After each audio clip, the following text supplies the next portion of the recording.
ప్రతి సంవత్సరం శ్రావణ మాసంలో వచ్చే రెండో శుక్రవారం నాడు వరలక్ష్మి వ్రతాన్ని జరుపుకుంటారు. కానీ ఈ సంవత్సరం ఆగస్టు 14వ తేదీన రెండవ శ్రావణ శుక్రవారం వచ్చింది. సాధారణంగా శ్రావణ పౌర్ణమి ముందు వచ్చే శుక్రవారం వరలక్ష్మి వ్రతం చేస్తారు. 2026వ సంవత్సరంలో పౌర్ణమి తిథి ఆగస్టు 27 ఉదయం 9:08 ప్రారంభమై ఆగస్టు 28 ఉదయం 9:48కి ముగుస్తుంది. ఎవరైనా కూడా మీ వీలును బట్టి మూడో వారం కానీ, నాలుగో వారం కానీ చేసుకోవచ్చు. తమ కుటుంబ శ్రేయస్సు కోసం వివాహిత స్త్రీలు భర్త సంక్షేమాన్ని కోరుతూ మంగళగౌరి వ్రతంతో పాటు కుటుంబమంతా ఐశ్వర్యంతో జీవించాలని కోరుకుంటూ శ్రావణ శుక్రవారం రోజున వరలక్ష్మి వ్రతం జరుపుకుంటారు. ఈ వ్రతాన్ని ఆచరించడం వల్ల లక్ష్మీదేవి అనుగ్రహం లభిస్తుందని నమ్ముతారు.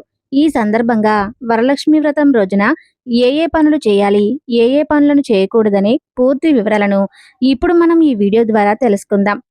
శ్రావణ శుక్రవారం రోజు వరలక్ష్మి వ్రతం ఏ విధంగా చేసుకోవాలి? వరలక్ష్మి వ్రతం కొత్తగా చేసుకునే వాళ్ళు, ఎప్పటి నుంచో చేస్తున్న వాళ్లకు చిన్న చిన్న డౌట్స్ అనేవి ఉంటాయి కదా. ఆ డౌట్స్ అన్ని క్లారిఫై అయ్యేలాగా, అలాగే ఈ రోజు పూజ అయిన తర్వాత ముఖ్యంగా చేయవలసిన పని ఏంటి, ఇవన్నీ నేను మీకు ఈ వీడియోలో షేర్ చేస్తున్నాను. ఈ వ్రతాన్ని ఆచరించడానికి ముందే ఇల్లంతా శుభ్రంగా ఉంచుకోవాలి. ఎక్కడా కూడా బూజు లేకుండా నీటుగా క్లీన్ చేసుకోవాలి. అలాగే కిచెన్ మొత్తం చాలా శుభ్రంగా ఉంచుకోవాలి. బొద్దింకలు లాంటివి లేకుండా ఇల్లంతా కూడా శుభ్రం చేసుకోవాలి. అలాగే వ్రతం చేసే ముందు రోజే ఒక 3 విషయాలు జాగ్రత్తగా మనం గుర్తుంచుకోవాలి. ఒకటి, మెయిన్ డోర్ అనేది చాలా నీట్గా ఉండాలి. ఇక్కడ దుమ్ము లేకుండా శుభ్రంగా మెయిన్ డోర్ గుమ్మం అనేది క్లీన్ చేసుకోవాలి. అలాగే కొంతమంది ఇంట్లో నాన్ వెజ్ అనేది స్టాక్ పెట్టుకుంటారు కదా. ఫ్రిడ్జ్లో లేదా ఎండు రొయ్యలు, ఎండు చేపలు లాంటివి అస్సలు ఇంట్లో లేకుండా చూసుకోవాలి. అలాగే మనం పూజ చేసే ప్రాంతంలో కానీ, పూజా మందిరం దగ్గర కానీ ఇలాంటి వస్తువులు లేకుండా చూసుకోవాలి. ముఖ్యంగా వ్రతం చేసే రోజు ఇంట్లో మాసిన బట్టలు లేకుండా చూసుకోవాలి. వ్రతం ఆచరించే రోజు సూర్యోదయం కంటే ముందే నిద్రలేచి తలంటు స్నానం చేయటం, చేసుకున్న తర్వాత గుమ్మానికి పసుపు రాసి కుంకుమ బొట్లు పెట్టుకుని బియ్య పిండితో అష్టదళ పద్మం ముగ్గు వేసి పసుపు కుంకుమ పూలతో అలంకరించుకోవాలి. ఈ వ్రతం చేసేవాళ్ళు పట్టుచీర కట్టుకుంటే చాలా మంచిది. ఆ పట్టు వస్త్రాలు ధరించి నిండుగా రెడీ అయిన తర్వాతే అమ్మవారికి వ్రతం చేసుకోవాలి. తులసి కోట దగ్గర దీపారాధన చేసుకోవాలి. తర్వాత మనం నిత్య పూజ ఏ దేవుడు మందిరంలో అయితే చేసుకుంటామో అక్కడ కూడా నైవేద్యం పెట్టి దీపారాధన చేసి హారతి ఇచ్చిన తర్వాత వ్రతాన్ని ప్రారంభించుకోవాలి. ఈ వ్రతం చేసుకోవడానికి ఎలాంటి ఆనవాయితీ అక్కరలేదు. సౌభాగ్యం కోసం చేసుకుంటున్నాం కాబట్టి పెళ్ళైన ప్రతి స్త్రీ కూడా వరలక్ష్మి వ్రతం చేసుకోవచ్చు. పెళ్లి కాని వాళ్ళు కూడా చేసుకోవచ్చు. వ్రతం చేసుకునే ముందు రోజే అమ్మవారిని నిండుగా తయారు చేసి పెట్టాలి అనుకునే వాళ్ళు ముందు రోజు అలంకరించుకుని పెట్టుకోవచ్చు. అలంకరించలేని వాళ్ళు ఫోటో కూడా పెట్టి చేసుకోవచ్చు. పూజలో దీనికి కూడా ఆనవాయితీ అయితే ఏమీ అక్కర్లేదు. మనం పెట్టేది విగ్రహం కాదు కాబట్టి ముందుగా పీఠం నేల మీద పెట్టక ముందే అష్టదళ పద్మం ముగ్గు వేసుకోవాలి. అమ్మవారు తామర పువ్వులో ఉంటారు కాబట్టి అందుకే పద్మం ముగ్గు వేయాలి. కాబట్టి పద్మం ముగ్గు వేసుకొని దానిపైన పీఠం ఏర్పాటు చేసుకుని పసుపు రాసి కుంకుమ బొట్లు పెట్టుకుని పద్మం ముగ్గు వేసుకోవాలి. ముగ్గు వేసేటప్పుడు బియ్య పిండిని మాత్రమే వాడాలి. అమ్మవారి ఫోటో కానీ విగ్రహాన్ని కానీ ఉంచాలి. విగ్రహం పెట్టినా డైరెక్ట్గా పెట్టకూడదు. కింద బియ్యం పోసుకొని ఆ బియ్యం పైన తమలపాకులు ఉంచి ఆ తమలపాకులో కొద్దిగా పసుపు కుంకుమలు వేసుకొని దానిపైన అమ్మవారి ఫోటోలు కానీ విగ్రహాన్ని కానీ పెట్టుకోవాలి. నారాయణుడి ఫోటో కానీ విగ్రహం కానీ తప్పనిసరిగా పెట్టుకొని పూజించుకోవాలి. కలశాన్ని ఏర్పాటు చేసుకొని పెట్టుకోవాలి. అనుకుంటే ఆ పీట పైన కొద్దిగా బియ్యం వేసి ఆ బియ్యం పైన అష్టలక్ష్మి చెంబును ఉంచి చెంబుకు పసుపు కుంకుమలతో బొట్లు పెట్టుకొని ఆ చెంబు నిండుగా నీళ్లు పోసి ఆ చెంబులో కొద్దిగా పసుపు కుంకుమ గంధము అక్షంతలు ఒక వెండి కాయిన్ లేదా రాగి కాయిన్ లేదా మీకు అందుబాటులో ఉన్న నాణం వేసుకొని అందులో కొంచెం పచ్చ కర్పూరం కూడా వేసుకోవాలి. అందులో కొన్ని మామిడి ఆకులు ఉంచి ఆ మామిడి ఆకుల పైన పసుపు కుంకుమ రాసిన కొబ్బరికాయను ఉంచాలి. ఈ వ్రతంలో కలశాన్ని లక్ష్మీ స్వరూపంగా భావించి కొంతమంది కలశంలోనికి అమ్మవారిని ఆవాహన చేసుకుంటారు. కొంతమంది ఫోటోకి పూజ చేస్తారు. కొంతమంది విగ్రహానికి పూజ చేస్తారు. కలశానికి కానీ మనం పెట్టుకున్న అమ్మవారి విగ్రహానికి కానీ దేనికైనా సరే పూజ చేసుకోవచ్చు. అన్నీ సిద్ధం చేసుకొని ఒక చిన్న వినాయకుడి విగ్రహం కానీ లేదా పసుపుతో చేసిన వినాయకుడిని కానీ పూజలో ఉంచుకోవాలి. ముందుగా దీపాన్ని వెలిగించి పూజని ప్రారంభించాలి. ఈ రోజు ఆవు నెయ్యితో దీపాన్ని వెలిగిస్తే చాలా మంచిది. లక్ష్మీదేవికి ఆవు ఇష్టం కాబట్టి మనం ఎన్ని ఎక్కువ దీపాలతో అమ్మవారిని పూజిస్తే ఆమె అంతా సంతోషిస్తుంది. దీపాన్ని వెలిగించే ముందు తోరాన్ని రెడీ చేసుకొని సిద్ధంగా ఉంచుకోవాలి. దారం బంతిని 9 పోగులు తీసుకొని 9 ముడులు వేస్తూ ఒక్కో ముడికి ఒక్కో మంత్రం చదవాలి. వరలక్ష్మి వ్రతం బుక్లో ఉంటుంది.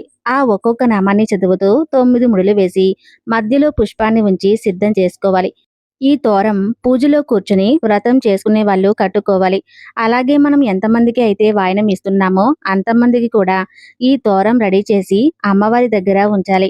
వ్రతకల్పం బుక్లో మీకు తోర పూజ అని వస్తుంది కదా, అప్పుడు ఆ తోరంకి పూజ చేసి ముందుగా వ్రతం చేసే వాళ్ళు కట్టుకొని తర్వాత చివరిలో వాయనం ఇచ్చే వాళ్ళకి కట్టాలి. ఇలా పూజను ప్రారంభించి లక్ష్మీ నారాయణుడిని ఆవాహనం చేసుకున్న తర్వాత పంచామృతంతో అభిషేకం చేసుకోవాలి. ఒకవేళ విగ్రహాలు లేనట్లయితే పంచామృత స్నానం సమర్పయామి అని ఉత్తరేణితో నీళ్లు చూపించి పక్కన ప్లేట్లో వదిలిపెట్టాలి. అభిషేకం చేసిన విగ్రహాలను ఒక తెల్లని వస్త్రంతో శుభ్రంగా తుడిచిన తర్వాత పసుపు, కుంకుమ, గంధంతో అలంకరించుకొని మన దగ్గర ఉన్న జ్యువెలరీ ఏదైనా సరే అమ్మవారికి వేసుకోవచ్చు. అంటే గోల్డ్ అయినా పర్వాలేదు. పసుపు నీళ్ళలో శుద్ధి చేసుకొని అమ్మవారికి ధరించాలి.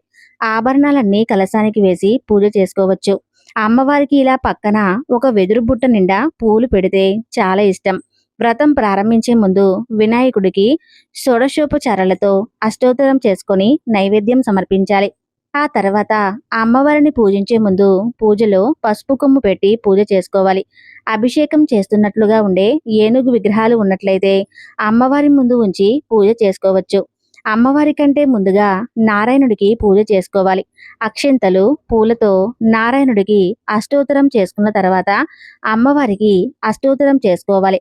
అమ్మవారికి ఎర్రని పూలు కానీ సువాసన వచ్చే జాజి పూలు, మల్లెపూలు లేదా ఎర్రని అక్షింతలు వీటిలో ఏదైనా సరే అమ్మవారికి అష్టోత్తరంలో వాడుకోవచ్చు. ఇలా లక్ష్మీనారాయణ అష్టోత్తరం చేసుకున్నాక వ్రతకల్పం బుకులో వస్త్రం సమర్పయామి అని వచ్చినప్పుడు అమ్మవారికి ఈ విధంగా చీర, జాకెట్టు, 2 జతల గాజులు, తాంబూలం, పసుపు, కుంకుమ, దువ్వెన, అద్దం, పౌడర్తో పాటు అలంకారానికి అవసరమైన ఏమైనా సరే మీరు అమ్మవారికి సమర్పించుకోవచ్చు. ఇలా అమ్మవారికి సమర్పించిన చీరను ఇంటికి ఎవరైనా ముత్తైదును పిలిచి ఆమెను లక్ష్మీ స్వరూపంగా భావించి ఆమెకు చీరను వాయనంగా ఇస్తే చాలా మంచిది. లేదంటే వ్రతం ఆచరించిన వాళ్ళు అయినా సరే ఈ చీరను కట్టుకోవచ్చు. అలాగే అమ్మవారికి 9 రకాలు కానీ 5 రకాలు కానీ ఎన్నైనా సరే నైవేద్యంగా ఆ రోజే ఉదయం సమర్పించుకోవాలి.